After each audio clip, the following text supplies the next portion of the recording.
Market లో invest చేసి మీ డబ్బులు డబుల్ చేసుకోవాలనుకుంటున్నారా? విజయవాడలో జరిగే సుందరరామిరెడ్డి గారి లైవ్ సెమినార్ కి అటెండ్ అవ్వండి. నమస్కారం అలగిరి రవీంద్రనాథ్ గారు. నమస్తే అండి సరి గారు. సార్, నిన్నటి నుంచి మనమైతే సైఫ్ అలీ ఖాన్ వార్తలు వింటూ ఉన్నాం అండ్ అలాగే దానికి సంబంధించిన న్యూస్ కూడా మనం చేస్తూ ఉన్నాం. అండ్ ఎప్పటికప్పుడు మనం చూస్తూ ఉంటే ఆ కేసులో ట్విస్ట్ల మీద ట్విస్ట్లు అయితే మనం చూస్తున్నాం. ప్రజెంట్ ఉన్న లేటెస్ట్ అప్డేట్స్ ఏంటి సార్? సైఫ్ అలీ ఖాన్ నిన్న తీవ్రంగా గాయపడి లీలావతి హాస్పిటల్లో ఆయన చికిత్స పొందుతున్న విషయం అందరికీ తెలిసిన విషయమే.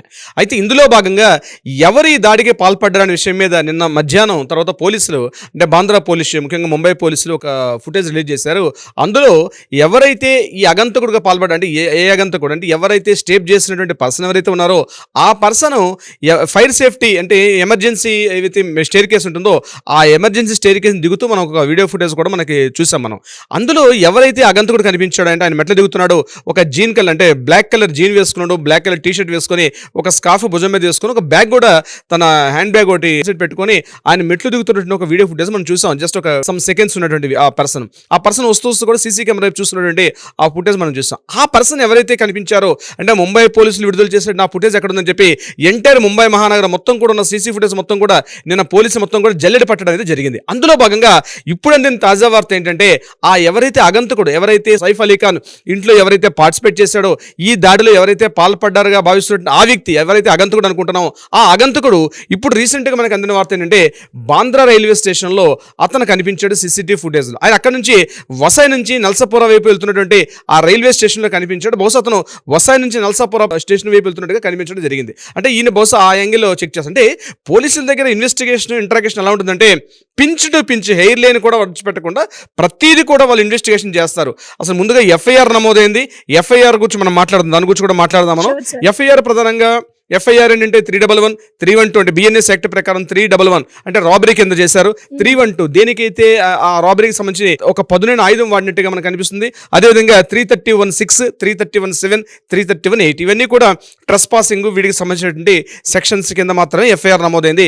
ఎవరైతే ఆ ఇంట్లో పనిచేస్తున్నటువంటి పని మనిషి అంటే హోమ్ టేకర్ ఎవరైతే ఉన్నారో ఫిలిప్ అని చెప్పి ఆ ఇంట్లో ఉన్నటువంటి పని మనిషి ఇచ్చేటువంటి వాంగ్మూలాన్ని ఆధారం తీసుకొని అంటే ఆ సెంటెన్స్ ఆధారంగా తీసుకొని ఎఫ్ఐఆర్ని నమోదు చేశారు సైఫ్ అలీ ఖాన్ ఇంట్లో జరిగినటువంటి సంఘటన మీద. ఇప్పుడు ఆయన లీలావతి హాస్పిటల్లో కూడా ఆయన చికిత్స పొందుతున్నారు. అయితే అందరికీ క్యూరియాసిటీ ఏంటంటే ముంబై అంటేనే అందరికీ హడల్. యాక్చువల్గా ఇదేదో ఎవరో తెలియకుండా అగంతకుడు వచ్చాడు, ఇంట్లో రాబరీకి వచ్చాడు, రాబరీకి ప్రయత్నం చేశారంటే ప్రజలెవరు కూడా దీన్ని అంత తొందరగా డైజెస్ట్ చేసుకోవట్లేదు. ఎందుకంటే ముంబై మహానగరం అంటేనే అండడానికి బాగా ప్రసిద్ధి పొందింది. అంటే మాఫియాడానికి అండడానికి బాగా ప్రసిద్ధి, అంటే బాగా ఫెమిలియర్ ఉన్నటువంటి టౌన్ అది. ముఖ్యంగా పొలిటీషియన్స్ కావచ్చు, బిజినెస్ మెన్స్ కావచ్చు, ముఖ్యంగా సినిమా యాక్టర్స్ వీళ్ళ మీద దారుణంగా దాడులు జరిగిన సంఘటనలు ఉన్నాయి. రీసెంట్గా సల్మాన్ ఖాన్ పైన కూడా ఇప్పుడు బిష్ణోయ్ చేసినటువంటి ఆయన యొక్క ముఠా సభ్యులందరూ కూడా బిష్ణోయ్ చేసినట్టుగా కూడా తెలిసింది.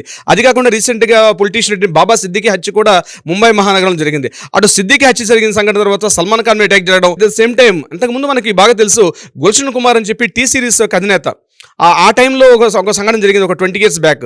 గుల్షన్ కుమార్ కూడా ఇట్లానే ఒక టెంపుల్కి వెళ్ళి వస్తుండగా ఆయన మీద ఒకేసారి దొండగులు దాడి చేసి కత్తులతో పబ్లిక్లో ఆయన పొడి చంపేసిన సంఘటన కూడా జరిగింది. అంటే ఇదేదో ఒక తాత్కాలికంగా ఒక రాబరీ జరిగింది, ఏదో అగంతకుడు లోపలికి వెళ్ళాడు, ₹1 డిమాండ్ చేశాడు కాబట్టి ఆ ₹1 ఇవ్వనందుకు గాను ఆ దాడిలో సైఫ్ అలీ ఖాన్ మీద ఏదైనా దాడి చేసినట్టుగా బయటకు కనిపిస్తుండగా ఎఫ్ఐఆర్ అంటే ప్రాథమిక విచారణలో నమోదైనప్పటికీ కూడా దీని వెనకాల ఏదైనా పెద్ద ముఠా ఉండొచ్చు. ఎందుకంటే అది మరో చోట జరుగుంటే అది సంఘటన వేరే విషయం. ప్రధానంగా ముంబై లాంటి మహానగరం పూర్తిగా హై సెక్యూరిటీ, అంటే పొలిటీషియన్స్ కానీ అదేవిధంగా నేను చెప్పినట్టు బిజినెస్ మెన్స్ కావచ్చు, సినిమా యాక్టర్స్. బాంద్రా వెస్ట్ అంటేనే హైయెస్ట్ రిచెస్ట్ ప్రాంతం అనమాట. మన హైదరాబాద్ ఎలా అయితే మనం జూబ్లీ హిల్స్, బంజారా హిల్స్ అంటామో ఇంతకు మించి ఉన్నటువంటి పవర్ఫుల్ ప్రదేశం అనమాట. అక్కడ పించు టు పించు కూడా సీసీ ఫుటేజ్ తోటి అనుక్షణం కూడా నిఘా నీడలో ఉంటుంది, అంటే సీసీటీవీ సర్వేలెన్స్ ఉంటుంది. అటువంటి ప్లేసులో ఒక అపరిచితుడు ఎలా ప్రవేశించాడు, అది కూడా 11th, 12th ఫ్లోర్లో సైఫ్ అలీ ఖాన్ తలకు హౌస్ ఉంది. అంటే ఈ 11th ఫ్లోర్లోకి ఎలా ఎంటర్ అయ్యాడు, అది కూడా సీసీటీవీ ఫుటేజ్లో హై సెక్యూరిటీ ఉన్నటువంటి ప్రదేశంలో. ఆ బిల్డింగ్ కూడా ఏదైతే మనం బాంద్రా వెస్ట్ నుండి ఈ బిల్డింగ్ చెప్తున్నాం, ఫార్చ్యూన్ హైట్స్ అని చెప్తున్నాము, ఇది కూడా హైయెస్ట్ రిచెస్ట్ ఏరియాలో, హై సెక్యూరిటీ ఏరియాలో. ఇది 11th ఫ్లోర్, 12th ఫ్లోర్లోకి ఈయన ఎలా ప్రవేశించాడు అగంతకుడు? అంటే కేవలం ముందు ప్రవేశించాడా, లేకపోతే అంతకుముందు జస్ట్ ఒక 1 week back entire Kareena Kapoor again వీళ్ళ ఫ్యామిలీ, సైఫ్ అలీ ఖాన్ మొత్తం ఎంటైర్ ఫ్యామిలీ రీసెంట్గా వాళ్ళకి స్విట్జర్లాండ్ వెళ్ళి వచ్చారు. ఒక 1 week అక్కడే హాలిడే ట్రిప్ మెయింటైన్ చేసుకొని రీసెంట్గా వచ్చారు. అంటే వీళ్ళు హాలిడే హౌస్ లాక్ చేసుకుని వెళ్ళే సమయంలో అంతకు ముందే దొండ కూడా ప్రవేశించి అక్కడైనా స్టే చేయడం జరిగిందా? ఎందుకంటే రీసెంట్ గా వచ్చారు, I think it is 2-3 days back Bombay reach అవ్వడం జరిగింది. సో ఈ ఇంతకు ముందే ఆయన ఎప్పుడైతే అవుట్ స్టేషన్ ఉన్నప్పుడే ఆ ఇంట్లోకి ఏదైతే ఎమర్జెన్సీ వింగ్ ఉంటుందంటే అపార్ట్మెంట్స్ కట్టేటప్పుడు ఎలా ఉంటుందంటే మన ఫైర్ సేఫ్టీ అధికారులు తిరగడం కోసం చెప్పి లోపల వ్యాన్ తిరగడం కోసం చెప్పి సుమారుగా కాంపౌండ్ వాల్ దగ్గర నుంచి బిల్డింగ్ పిల్లర్స్ వరకు కూడా సుమారుగా ఒక 20 feet 25 feet కూడా ఆ గ్యాప్ ఉంటుంది. అంటే వ్యాన్ తిరగాలి కాబట్టి, అంటే ఒక బిల్డింగ్ కన్స్ట్రక్షన్ చేసేటప్పుడు ఖచ్చితంగా ఫైర్ సేఫ్టీ మెజర్స్ కూడా తీసుకోవాలి కాబట్టి ఇందులోనే ఏదైనా అంత హైయెస్ట్ టాల్ బిల్డింగ్ కాబట్టి ఏదైనా ఎమర్జెన్సీ జరగకూడదు, ఏదైనా జరిగితే కూడా ఎమర్జెన్సీ స్టేర్ కేసు వేరేగా ఉంది అటువైపు నుంచి మిస్ అవ్వడం కోసం చెప్పి. సో ఇప్పుడు పోలీసులు చెప్పిన ప్రాథమిక విషయాలు ఏం చెప్పారంటే ఈ ఎవరైతే ఇప్పుడు అగంతకుడు ఉన్నాడో ఈ యొక్క ఎవరైతే ఈ దాడికి పాల్పడిన వ్యక్తులు జనరల్గా వస్తున్న ఏరియా కాకుండా ఏదైతే ఎమర్జెన్సీ వింగ్ ఉందో అటు స్టేర్ కేసు నుంచి వచ్చారు. అగైన్ మార్నింగ్ కూడా 2:33 ఆ స్టేర్ కేసు నుంచి ఆయన బయటకు వచ్చినటువంటి ఆ దృశ్యాలు కూడా మనకు కనిపించాయి. అంటే ఆ ఏదైతే సేఫ్టీ మెజర్స్ ఉన్నటువంటి ఎమర్జెన్సీ ఆ స్టేర్ కేసు ఉన్న ప్రాంతం నుంచి ఆయన రావడం జరిగింది. అంటే అక్కడ సెక్యూరిటీ పరిధి ఏం లేదా, అక్కడ సీసీటీవీ సర్వేలెన్స్, అంటే వందలాది ప్రశ్నలు. అంటే ట్విస్ట్లు ఎందుకు అంటున్నాం అంటే ఒక సెలబ్రిటీ, అదేవిధంగా ఒక ఫెమిలియర్ నటుడైన, ఇది కాకుండా ఆయన ఇటీవల కొన్ని చేసిన ఆయన పిల్లల విషయంలో కూడా ఆయన పిల్లలకు పెట్టిన పేర్లు కూడా కొంత వివాదాస్పదమైనవి. ముఖ్యంగా ఆయన కరీనా కపూర్కి సైఫ్ అలీ ఖాన్కి పుట్టిన పిల్లలకి పేర్లు కూడా చూడండి డిఫరెంట్ పేర్లు. తైమూర్ అలీ ఖాన్ పెట్టారు. తైమూర్ అంటే ఏంటి, భారతదేశం మీద అటాక్ చేసి భారతదేశాన్ని రాబరీ చేసినట్టు ఒక ప్రదేశం పేరు. ఎప్పుడైతే తైమూర్ అలీ ఖాన్ పెట్టారో తైమూర్ అలీ ఖాన్ మీద పెట్టంగానే ఇమీడియట్ గా చాలా సంఘాలు అప్పట్లో చాలా డిస్టర్బెన్స్ చేశాయి. ఒక పెద్ద వార్త దావాలంగా కూడా డిస్టర్బెన్స్ చేశారు. ఎందుకంటే తైమూర్ లాంటి ఒక భారతదేశ దోపిడీదారు పేరు ఎలా పెడతారు అంటే ఇతను భారతదేశ వ్యతిరేక, హిందూ మత వ్యతిరేక అని చెప్పి కూడా వివాదాస్పద వ్యాఖ్యలు వచ్చాయి. తర్వాత రెండో అబ్బాయికి జహంగీర్ అలీ ఖాన్ పేరు పెట్టారు. జహంగీర్ అంటే ఏంటి, పూర్తిగా భారతదేశాన్ని బ్రిటిష్ వాళ్ళకి అమ్మేసిన వ్యక్తి, అదేవిధంగా భారతదేశంగా అనేక దోపిడీలు చేసి ఉన్నటువంటి వ్యక్తి, ముఖ్యంగా జహంగీర్ అని పేరు. సో ఈ రెండు పేర్లు పెట్టినప్పుడు మాత్రం వాళ్ళు చాలా వివాదాస్పదాలు, చాలా కాంట్రవర్షియల్స్ ఎదుర్కొన్నారు. ఎంటైర్ దేశవ్యాప్తంగా అనేక చర్చలు జరిగినాయి. అప్పటి ఇంత సోషల్ మీడియా ప్రచారం లేదు కాబట్టి సోషల్ మీడియా రాలేదు, కానీ ఆ టైంలో చాలా కాంట్రవర్షియల్ ఎదుర్కొన్నారు ముఖ్యంగా సైఫ్ అలీ ఖాన్. అయినప్పటికీ కూడా వాళ్ళు వాటన్నింటిని పక్కన పెట్టి ఆ పేర్లు కూడా పెట్టడం జరిగింది. అంటే ఇది ఒక కుట్రకోణం ఉందా ప్రధానంగా, ఎందుకంటే సైఫ్ అలీ ఖాన్ గారి మీద యాక్చువల్గా ఆయన కామన్ ఏదో నటుడిగా వచ్చి ఉన్నటువంటి పర్సన్ కాదు. ఆయన ప్రధానంగా ఒక నవాబ్గిరి ఉంటున్న ప్రాంతం, అంటే హర్యానాలో ఆయనకంటూ కొన్ని ప్యాలెస్ సుమారుగా 3,000 కోట్ల పైబడి ఆస్తులు ఉన్నటువంటి ఒక రాజవంశిక కుటుంబీకుడు. ఆయన పటౌడి రాజవంశానికి ఆయన ఏకైక వారసుడు ప్రెసిడెంట్ ఉన్న వాటిలో. తర్వాత పిల్లలు తర్వాత వచ్చారు. సో ఇప్పుడు లివింగ్ లో ఉన్నటువంటి ఒక సెలబ్రిటీతో పాటు, అంటే సినిమా సెలబ్రిటీతో పాటు ఒక నవాబు ఉన్నటువంటి ఒక రాజవంశీకుడు 1977లో ఇందిరాగాంధీ రాజాభరణాలు రద్దు చేసేటంతో కూడా వీళ్ళు గవర్నమెంట్ నుంచి కొన్ని రకాల రాయితీలు కూడా వీళ్ళు పొందడం జరిగింది. అంటే సైఫ్ అలీ ఖాన్ ఏదో కామన్ మెన్ గా చూడడం, లేకపోతే ఒక కామన్ సెలబ్రిటీగా చూసి ఈ జరిగిన సంఘటన చేయడం కాకుండా ఈ జరిగిన సంఘటన వెనకాల చాలా యాంగిల్స్ లో వాళ్ళు ఎంక్వైరీ చేస్తున్న పోలీసులు ఎఫ్ఐఆర్ నమోదు చేసిన పరిస్థితి అయితే ఉందో కేవలం ఇది బేసిక్, అంటే ఫండమెంటల్ ప్రాథమిక విచారణ ప్రకారం మాత్రమే ఈ ఎఫ్ఐఆర్ నమోదు చేశారు. కానీ దీని వెనకాల ఏదైనా ప్రధాన కుట్రకోణం దాగి ఉందా?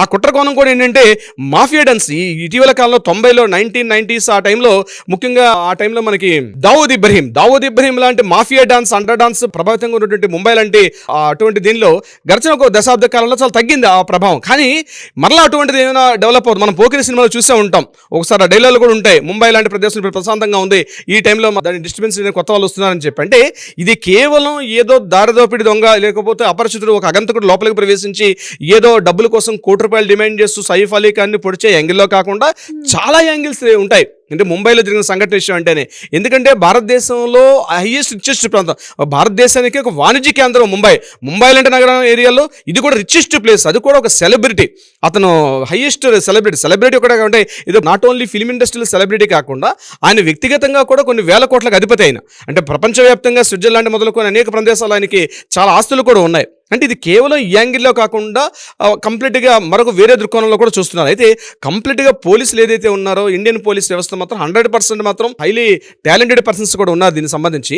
అది ఏమి జరిగింది, ఈ అగంతకుడు దొరుకుతుంది డెఫినెట్గా. నేను అనుకోవడం విత్ ఇన్ కపుల్ ఆఫ్ అవర్స్లో అగంతకుడే దొరికేస్తాడు ఖచ్చితంగా. ఆయన ఎక్కడ దాక్కున్నా, అంటే ఎంత మూల నక్కున్నా సరే ఖచ్చితంగా బయటకే తీసుకొస్తారు పోలీసులు. కానీ దీన్ని అనుకునే యాంగిల్ తీసుకెళ్తారా, మీడియాలోకి వస్తుందా, అసలు దీని వెనకాల కుట్రకోణం ఉందా అనే విషయం మీద కూడా పోలీసులు ఇంటరాగేషన్ అయితే చేస్తారు. అయితే ఏదేమైనప్పటికీ ఫైనల్ మనం చెప్పుకునేది ఏంటంటే, ఏదైతే ఈ సంఘటన జరిగిందో, ఎస్పెషల్లీ ఈ ₹1 డిమాండ్ చేశాడని చెప్పి ఆమె ఏవైతే ఇంట్లో ఆ పని మనిషి ఇచ్చిన ఎఫ్ఐఆర్ రిపోర్ట్ ప్రకారం చెప్పడం ఏంటంటే ₹1 డిమాండ్ చేశారని చెప్పి. ₹1 డిమాండ్ చేసినప్పుడు ₹1 ఇవ్వకపోతే ఆయన ఇమీడియట్ గా అటాక్ చేశారు సైఫ్ అలీ ఖాన్ మీద. ఆ దాడిలో 20 దాడిలో ఆయనకి దెబ్బలు తేలే, నాకు కూడా దెబ్బలు తేలని చెప్పి ఆమె కూడా చూపించింది. ఆ ఇంట్లో పని మనిషి కూడా. అయితే ఇక్కడ సంఘటన ఏంటంటే కేవలం ఆ ఒక్క 4 గోడల మధ్య సంఘటన కాదు, ఇది భారతదేశంలో నుండి ఎంటైర్ సెలబ్రిటీస్కి, పొలిటీషియన్స్కి, బిజినెస్ మ్యాగ్నెట్స్ అందరికి కూడా ఇది ఒక హెచ్చరికగా జారీ అవుతుంది. ఏంటంటే ఇంత లోపభూయిష్టంగా ఉంటుందా మన సెక్యూరిటీ వ్యవస్థ, వివిఐపీస్ నివసిస్తున్న ప్రదేశంలో ఇంత లోపభూయిష్ట విధానంగా సెక్యూరిటీ ఉంటుందా? అంటే ఈజీగా ఒక కామన్ మ్యాన్, ఒక లేమన్ ఎంటర్ అయిపోయి వాళ్ళ ప్రైవేట్ రూమ్స్లోకి ఎంటర్ అయిపోయి, వాళ్ళ చిల్డ్రన్ రూమ్లో ఎంటర్ అయిపోయి కూడా అంత లోపభూయిష్టంగా ఉంటుందా? మరి సీసీటీవీ ఫుటేజ్ ఏం చేస్తున్నాయి? ముంబై మహానగరం లాంటి ఏరియాలో 24/7 హైలీ సెక్యూరిటీ పెట్రోలింగ్ నడుస్తూ ఉంటుంది. అంటే పోలీసుల కంట కూడా కనబడకుండా పనిచేస్తారా, లేకపోతే అక్కడ వర్కర్స్ పనిచేస్తారా? దీని వెనకాల నిజంగానే వైష్ణవిత గ్యాంగ్ ఉందా? ఇన్ని యాంగిల్స్లో అక్కడ పోలీసులు ఎంక్వైరీ చేసే పనులు అయితే ఉన్నారు కంప్లీట్గా. అయితే ఏదేమైనప్పటికీ కూడా ఇప్పుడు మన దొరికిన అప్డేట్ ఇన్ఫర్మేషన్ ప్రకారం ఏదైతే బాంద్రా రైల్వే స్టేషన్లో అగంతకుడు తాలూకా చిన్న చిన్న ఇమేజెస్ మనకు కనిపించే, ఏదైతే నిన్న సీసీటీవీలో నిన్న పోలీసులు రిలీజ్ చేసినటువంటి ఆ ఫుటేజ్లో ఉన్నటువంటి ఆ అగంతకుడు ఇప్పుడు మరలా బాంద్రా రైల్వే స్టేషన్లో కనిపించడం వెరీ ఇంట్రెస్టింగ్. అతను వసైట్ నల్సంపుర ఏరియాకి వెళ్తున్నట్టుగా ప్రయాణిస్తున్నట్టు కనిపిస్తుంది. కాబట్టి ఇంకోటి ఏంటంటే రైల్వే స్టేషన్స్ బయట ఆటో డ్రైవర్స్ గాను ప్రతి బస్ స్టాప్లో ఉన్న ప్రతి ఆటో డ్రైవర్ను కూడా పోలీసు ఇంట్రాగేషన్ చేస్తున్నారు ఈ అగంతకుడు తాలూకా ఫుటేజ్ సంబంధించి. ఏదేమైనప్పటికీ కూడా అగంతకుడు మరలా మనకి ఇమీడియట్గా రిలీవ్, అంటే అతను ఎక్కడో ఈ యొక్క సంఘటన జరిగిన తర్వాత అగంతకుడు బయటకు పారిపోలేదు. బాంద్రా రైల్వే స్టేషన్లో ఈ ఫుటేజ్ కనిపించడం మాత్రం రియల్లీ ఇట్స్ ఇంట్రెస్టింగ్. బట్ ఏదేమైనప్పటికీ కూడా ఇవాళ సాయంత్రం వరకు కొంత అప్డేట్ అయితే వచ్చే ప్రయత్నం అయితే జరుగుతుంది. దీని మీద ఫర్దర్ అప్డేట్ అంది నెక్స్ట్ ఎపిసోడ్లో మనం చేద్దాం. డెఫినెట్గా సార్. అండ్ గ్రేట్ ఇన్ఫర్మేషన్ మీరు అన్నట్టుగానే ఇంకా ఫర్దర్గా దీని మీద వచ్చే అప్డేట్స్ ఖచ్చితంగా మనం చేద్దాం. Thank you so much. Thank you so much Siri గారు.